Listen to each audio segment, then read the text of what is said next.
Researchers hope to recover the remains of the ships 200 years after they sank to the bottom of the sea.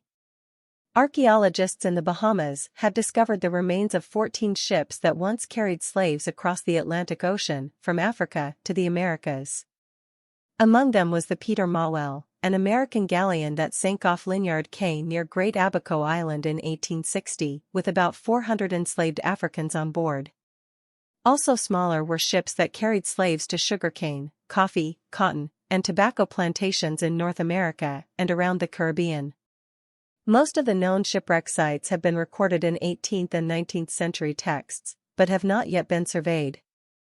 Mr. Carl Allen, CEO and founder of the underwater archaeology group Allen Exploration, said the research team has determined the actual locations of 3 shipwrecks, but is still keeping it a secret because of the shipwrecks. These are not only historically and archaeologically important for understanding life on slave ships, but are also authentic evidence for our understanding of the horrific practice of human trafficking. To date, the team has identified a total of 596 shipwrecks in the waters surrounding the northern Abaco archipelago, with the oldest shipwreck dating back to 1657. Mr. Michael Pateman, director of the Bahamas Maritime Museum, said that Bahamian history was deeply influenced by a number of slave events. The first slave ships arrived from Africa in 1721, greatly contributing to shaping the archipelago's population. Today, more than 90% of the archipelago's population is of African descent. The Bahamas was also the site of the 1841 uprising of slaves on the ship Creole en route from Virginia to New Orleans, USA. Of the 135 slaves on board, some resisted and forced the ship to sail to the Bahamas, where they declared freedom. This is an important milestone in the history of the transatlantic slave trade.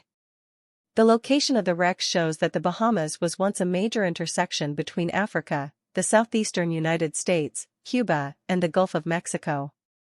Mr. James Jenny, research director of the Lost Ships of the Bahamas project, said this area is famous for bad weather phenomena but is still the safest route. Many of those ships sank en route from American ports to the Northeast Providence Channel, between Greater Bahamas and Andros Island. Mr. Jenny said that if you want to reach the vast plantations of Havana and Cuba, you must venture into these waters. Sugar plantations in Cuba were the main destinations for African slaves. Archaeologists once called Havana the partying place of death. This probably says it all about the living conditions of the slaves here.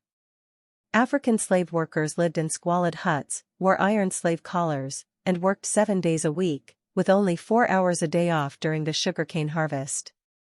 Each year, about 10% of African slaves died on Cuban plantations, some of whom died from beatings.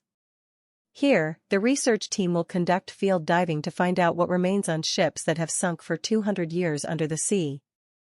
The project's director of archaeology, Mr. James Sinclair, said many of the shipwrecks are located in warm, shallow waters with many waves and storms.